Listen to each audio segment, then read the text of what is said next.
Hey guys, welcome back. In this quick tutorial, I'll show you how to fix the pull-up for precise seeking issue on the YouTube app. So first things first, make sure your YouTube app is fully updated. Just open up the Google Play Store, search for YouTube, and if you see the update button, tap it. Wait for the update to finish, then reopen the app and test it again. If updating didn't help, then yeah, the next step is to tweak a couple of settings inside YouTube.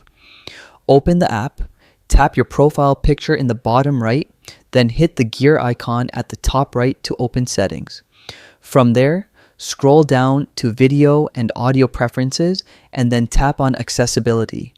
Now here, make sure the accessibility player is turned on.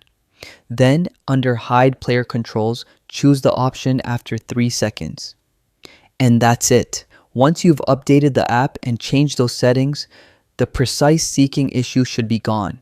If this helped, give the video a like and don't forget to subscribe for more quick fixes.